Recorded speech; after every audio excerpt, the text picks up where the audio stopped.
ஒரு தனி மனுஷனால ஒரு தேசத்தோட சரித்திரத்தையே மாத்தி எழுத முடியுமா? முடியும். இன்னைக்கு நாம சிதறிக் கிடந்த ஒரு ராஜ்யத்தை ஒன்னு சேர்த்து ஒரு பெரிய சாம்ராஜ்யத்தையே உருவாக்குன பேரரசர் அக்பரோட ஆச்சரியமான கதையத்தான் பார்க்க போறோம். யோசிச்சு பாருங்க. வருஷம் 1556. வெறும் 14 வயசு பையன் ஜலாலுதீனுக்கு இதுதான் நிஜம். அந்த பையன்தான் பின்னால சரித்திரத்துல மாபெரும் அக்பர்னு பேர் வாங்கினாரு. சரி, இவ்ளோ சின்ன வயசுல சுத்தி எதிரிகள், ஒரு நிலையே இல்லாத அரியணை, இதெல்லாம் அவர் எப்படி சமாளிச்சாரு? ஒரு பேரரசனாக அவரோட அந்த பயணம் எப்படி ஆரம்பிச்சது? வாங்க உள்ள போய் பார்க்கலாம். அக்பரோட ஆரம்பகால வாழ்க்கை ஒரு சூறாவளி மாதிரி இருந்துச்சு. நாடோடியா பிறந்து அப்பா திடீர்னு இறந்து போக வெறும் 14 வயசுல தலையில கிரீடம். ஆனா அந்த அரியணையில உட்கார்றதுக்கு முன்னாடி ஒரு பெரிய போர் அவருக்காக காத்துட்டு இருந்துச்சு. ஆமாங்க, அந்த போர் தான் 2ஆம் பானிபட் போர். ரொம்ப பலமான தளபதி ஹெமோக்கு எதிரா நடந்த அந்த சண்டை இளம் அக்பருக்கும் அவரோட பாதுகாவலர் பைராம் கானுக்கும் ஒரு வாழ்வா சாவா போராட்டம். முகலாய சாம்ராஜ்யத்தோட தலைவிதியே அந்த போரோட முடிவுல தான் இருந்துச்சு. சில சமயம் ஒரு சின்ன விஷயம் மொத்த சரித்திரத்தையே மாத்திடுன்னு சொல்வாங்க இல்லையா? அதுக்கு இது ஒரு சரியான உதாரணம். ஹெமோவோட கண்ணுல தற்செயலா பாஞ்ச ஒரே ஒரு அம்பு போரோட போக்கே தலைகீழா மாத்திடுச்சு.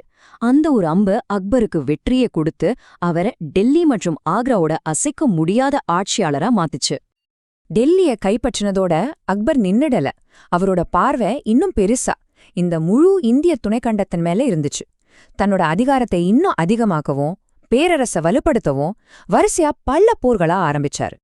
ராஜபுத்திர மன்னர் ராணா பிரதாப்போட வீரமான எதிர்ப்ப சந்திச்சது ஒரு பக்கம்னா, இன்னொரு பக்கம் ராணி துர்காவதி சாண்ட் பிபி மாதிரி சக்தி வாய்ந்த பெண் ஆட்சியாளர்களுக்கு எதிரா தந்திரமா போர்கள் செஞ்சு தன்னோட பேரரசோட எல்லைய அக்பர் பெருசாக்கிட்டே இருந்தாரு. இந்த குஜராத் வெற்றிங்கிறது வெறும் நிலத்தை ஜெயிக்கிறது மட்டும் இல்ல, அது முகலாய பேரரசுக்கு ரொம்ப முக்கியமான கடல் வர்த்தக வழிகளை திறந்து விட்டுச்சு. இதனால பேரரசுக்குள்ள செல்வம் வந்து குவிய ஆரம்பிச்சது. போர்கள் மூலமா ஒரு இடத்த ஜெயிக்கிறது சுலபமா இருக்கலாம்.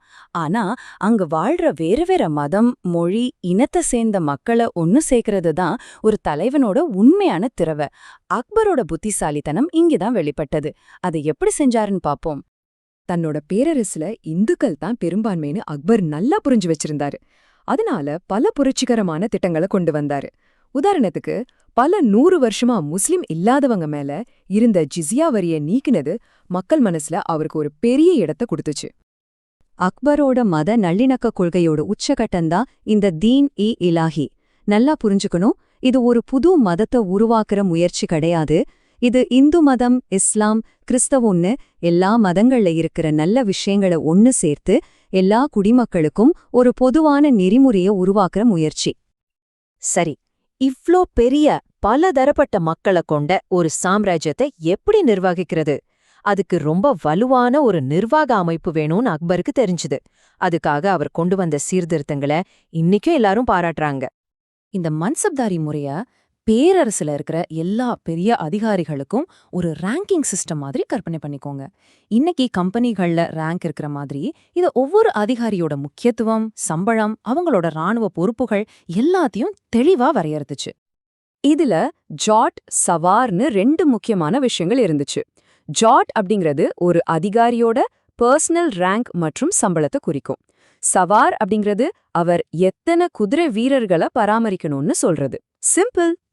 அடுத்து, நிர்வாகத்துல ரொம்ப முக்கியமானது நிதி மேலாண்மை. அக்பரோட வருவாய்த்துறை அமைச்சர் ராஜா தோடர்மால் கொண்டு வந்த ஜப்தி உரை பேரரசோட பொருளாதாரத்துக்கே ஒரு முதுகெலும்பா இருந்துச்சு. இந்த முறையில நிலத்தையெல்லாம் சரியா அளந்து அதோட விளைச்சலை பொறுத்து தரம் பிரிச்சாங்க. அதுல கிடைக்கிற சராசரி விளைச்சல்ல 3ல 1 பங்கு வரியா நிர்ணயம் செஞ்சாங்க.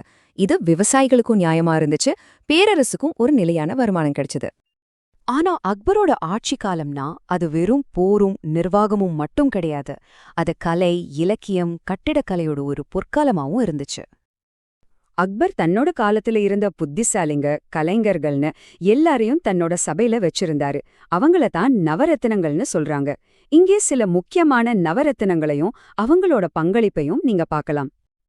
அக்பரோட மத சகிப்புத்தன்மைக்கும் இன்னொரு பெரிய சாட்சி என்னன்னா, ராமாயணம், மகாபாரதம் மாதிரி இந்து புனித நூல்களெல்லாம் பேரரசோட அலுவல் மொழியான பாரசீகத்துல மொழிபெயர்க்க வச்சாரு. இது வெவ்வேறு கலாச்சாரங்களுக்கு நடுவுல ஒரு நல்ல புரிதலை வளர்த்தது. அவரோட கட்டிடக்கலை பார்வைக்கு ஒரு சிறந்த உதாரணம்னா அவர் உருவாக்குன பதேப்பூர் சிக்ரி நகரத்தை சொல்லலாம். அங்க இருக்கிற புலந்துர்வாசா அவரோட குஜராத் வெற்றியோட பிரம்மாண்டமான சின்னமா இன்னிக்கும் வான் உயர்ந்து நிக்குது. கிட்டத்தட்ட 50 வருஷமும் ஆட்சி செஞ்சு 1505 மறைந்த இந்த மாபெரும் பேரரசரோட வாழ்க்கையிலிருந்து நம்ம கத்துக்க வேண்டிய முக்கியமான பாடம் என்ன? சரி, தேர்வுக்கு படிக்கிறவங்களுக்காக இதோ சில முக்கியமான குறிப்புகள். இதெல்லாம் கண்டிப்பா ஞாபகம் வச்சுக்கோங்க, உங்களுக்கு ரொம்ப உபயோகமா இருக்கும். கடைசியா அக்பரோட ஆட்சி நமக்கு என்ன சொல்லுதுன்னா, ஒரு தேசத்தோட உண்மையான பலம் ராணுவத்துல மட்டும் இல்ல, அந்த மக்களோட ஒற்றுமையிலையும் ஒருத்தர் புரிஞ்சுக்கிறதுலயும் இருக்கு. இந்த சகிப்புத்தன்மை கொள்கை பல 100 வருஷம் கழிச்சு இன்னிக்கும் நம்ம உலகத்துக்கு பொருந்துது இல்லையா?